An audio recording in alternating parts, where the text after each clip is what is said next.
जो कह रहे हैं कि एक एमएलए अगर चाहे तो साल में 100 यतीम बच्चियों का शादी करा सकता है, उनकी हैसियत है वो करा भी सकता है, ऐसा कोई मामला नहीं है। लेकिन नहीं, क्योंकि उन लोगों को ये सब नहीं चाहिए, उन लोगों को सिर्फ वोट चाहिए और वो कुर्सी चाहिए उन लोगों को। पहले भी बोले कि एमपी, एमएलए, मुखिया, जिला परिषद या समिति जो भी है, इन सबको जो है ये सब मामला को लेकर के आगे बढ़ना चाहिए और इलाका की खोज करना चाहिए कि कहाँ यतीम का बच्चा है, कहाँ गरीब है, कहाँ किसी के छप्पर में घास नहीं है, किसके तन में कपड़े नहीं है, किसके पैर में जूते नहीं है। ये सब चीज़ का अगर ध्यान हम लें तो हम ये सोचें कि हमारा इलाका दिन ब दिन बेहतर होते जाएगा।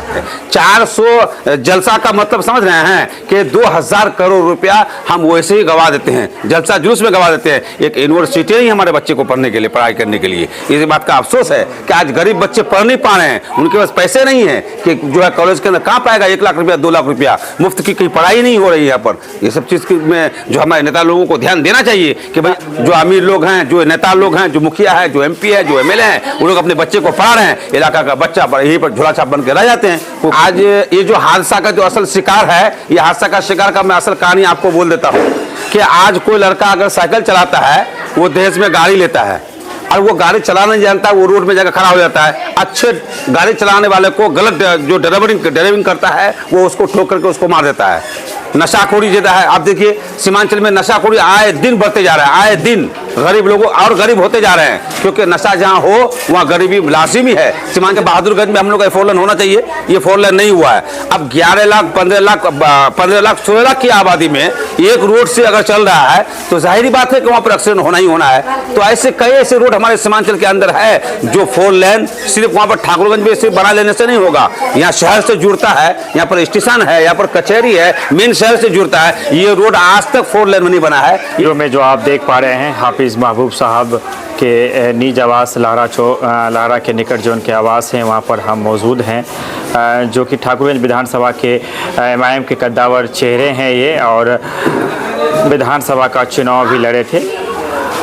आज इनके घर में शादी का माहौल है, एक यतीम बच्ची की शादी ये करा रहे हैं। तमाम तर चीज़ें हम आपको दिखा रहे हैं। हाफिज महबूब साहब से बात करेंगे कि वो इस तरह की चीज़ों पे क्यों ज़्यादा दिलचस्पी ले रहे हैं और लगातार सामाजिक खिदमत और तमाम तर चीज़ों के लिए हाफिज महबूब साहब जाने जाते रहे हैं। जैसे कि हम आपको विजुअल में दिखा पा रहे हैं, ये जो सामग्रियाँ आपको नज़र में आ रही होगी, अगर आप देख पा रहे होंगे, ये चीज़ें हैं जो बच्ची के लिए रखा गया। ये भी चीज़ मैं आपको दिखाना चाहूँगा। ये हाफिज महबूब साहब से हम आप बातचीत करेंगे और फिर हम हाफिज महबूब साहब की ज़ुबानी हम आपको बताएंगे कि उनके पीछे इनका क्या तमाम तर चीज़ें हैं। आप खबरों को ज़्यादा से ज़्यादा शेयर करें, दूसरे तक बातों को पहुँचाएँ। ठाकुरगंज के विधायक प्रत्याशी जनाब महबूब आलम साहब हमारे साथ हैं और हम उनसे जानना चाहेंगे कि आज आपके यहाँ शादी का प्रोग्राम है, किसकी शादी हो रही है, कैसा कुछ है, थोड़ा सा इसके लिए जानकारी दें आप। अस्सलाम वालेकुम रहमतुल्लाहि व बरकातुहू। मैं सबसे पहले आपका न्यूज़ का शुक्रिया अदा करता हूँ कि आप आए इस मौके पर। बहुत बड़ी खुशी की बात है। जो ये यतीम एक लड़की है जिसकी माँ बाप कोई नहीं है और सरजमीन में भी कुछ भी नहीं है।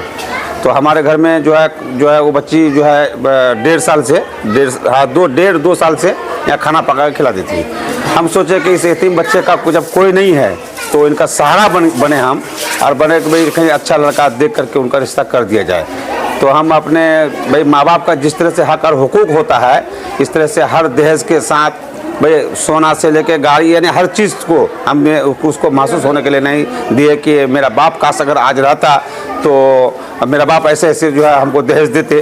तो मैंने उसका हर चीज़ को भी पूरा किया और रिश्तेदारों को भी मैंने, दावत के दोस्त अहबाबों को भी, इलाके के लोगों को भी, जहाँ तक हमसे हुआ हम जो ये करके अपना बेटी समझ करके, यतीम बच्चा समझ करके हम इस काम को अंजाम नहीं दिए। हम ये सोच रहे कि भाई चलो मेरा एक लड़का है तो कम से कम जो है 2-4 यतीम लड़की को जो है हम शादी दिलाए।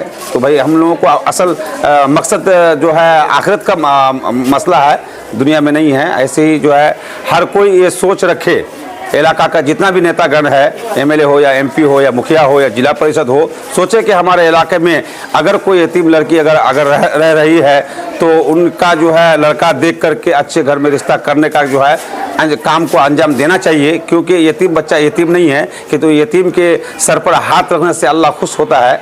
तो भाई हम लोग यतीम को यतीम नहीं कहते हैं, लेकिन हम यही सोचेंगे कि आज हमारे मुआशरे के अंदर हम जो देख रहे हैं कि गरीबों को लूट के खाया जा रहा है, यतीमों को लूट के खाया जा रहा है, यतीमों का सहारा कोई नहीं बन पा रहा है। तो यही तो हम कह रहे हैं कि भाई जितने भी राजनेता में जुड़ा हुआ है, जब भी कोई यतीमों का जब मसला आया तो हाफिज महबूब सामने खड़ा मिला। और इंशाल्लाह जहाँ तक हुआ मस्जिद या मदारिस या किसी भी चीज़ में, हर चीज़ में हम खड़े हैं और इंशाल्लाह जब तक जिंदा हैं तब तक हम खड़े रहेंगे। एक यतीम बच्ची की शादी आप पूरे तरीके से करवा रहे हैं जितना कि उन्हें होना चाहिए। आपने कहा कि बच्चे को इस बात का एहसास ना हो कि उनके माँ बाप नहीं है तो कुछ कमी आ गई, क्या महसूस हो रहा है, कैसा लग रहा है, अंदर से क्या फीलिंग हो रही है? देखिए, मैं सबसे बड़ा फीलिंग यही है कि काश अगर हमारा एक लड़का है, अगर लड़की अगर होती तो हम इसी तरह से उसको विदागी भी देती है। तो हम यही सोच रहे हैं कि भाई मेरा अपना ही बेटी है और भी कोई है, इससे आगे जो है और भी तो जो है हम ये किए थे, सारू बेटी को लिए थे, उनको भी मैंने विदागी की है। यानी ये मेरा सिलसिला है कि साल में 1-2 यतीम लड़कियों का शादी हम कराते हैं।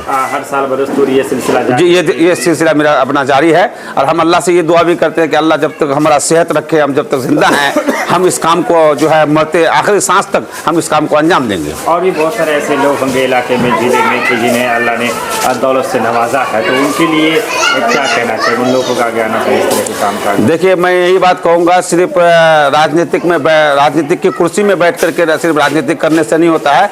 इलाके का जो असल चीज़ है, जो जैसे कि भाई मदारिस है, स्कूल है, यतीम लड़की है, गरीब गुरबा है, ये सब चीज़ पर अगर हम ध्यान नहीं दें तो ये हमारा जो है दिन ब दिन खास्ताहाल होते जा रहा है। तो इस चीज़ को जो है सबको जो है इसको संज्ञान मिलें। और जितना राजनेता है, हम तो कह रहे हैं कि एक एमएलए अगर चाहे तो साल में 100 यतीम बच्चियों का शादी करा सकता है, उनकी हैसियत है वो करा भी सकता है, ऐसा कोई मामला नहीं है। लेकिन नहीं, क्योंकि उन लोगों को ये सब नहीं चाहिए, उन लोगों को सिर्फ वोट चाहिए और वो कुर्सी चाहिए उन लोगों को।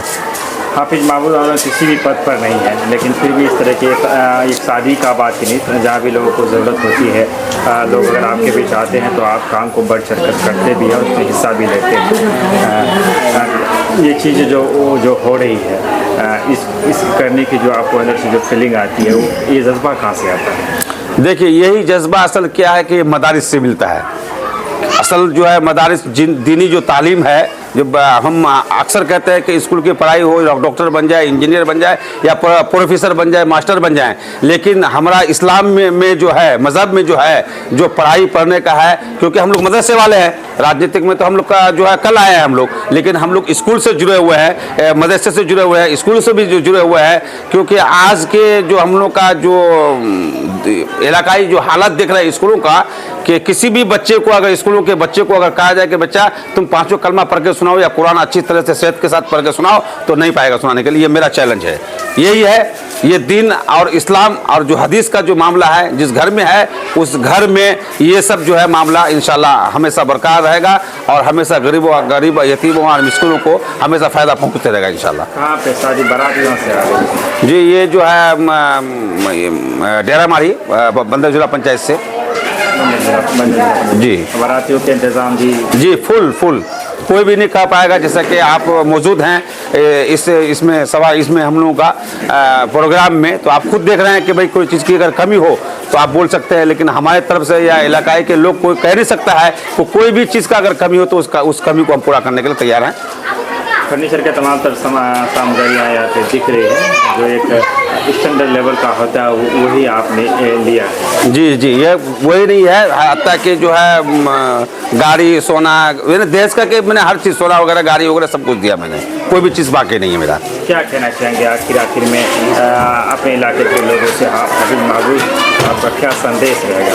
मेरा यही संदेश है कि सब कोई जो है भाई अपने अपने इलाके का जितना भी नेता है, हम या हमारे जो है उलमा लोग तो कदम को आगे बढ़ा के काम कर कर रहे हैं, लेकिन सबसे ज़्यादा इनमें ज़रूरी है नेतागण को, जो हम इससे पहले भी बोले कि MP MLA मुखिया जिला परिषद या समिति जो भी है, इन सबको जो है ये सब मामला को लेकर के आगे बढ़ना चाहिए और इलाका की खोज करना चाहिए कि कहाँ यतीम का बच्चा है, कहाँ गरीब है, कहाँ किसी के छप्पर में घास नहीं है, किसके तन में कपड़े नहीं है, किसके पैर में जूते नहीं है। ये सब चीज़ का अगर ध्यान हम लें तो हम ये सोचें कि हमारा इलाका दिन ब दिन बेहतर होते जाएगा। तालीम भी एक ज़रूरी चीज़ों में से आता है और तालीम के लिए भी क्या कुछ कर रहे हैं जो यतीम बच्चे हैं? देखिए, मैं यही बात कहूँगा कि जलसा जुलूस जो कर रहे हैं आजकल के जलसा जुलूस जो कर रहे हैं, हम जो है जैसे कि एक इलाके के अंदर 400 जलसा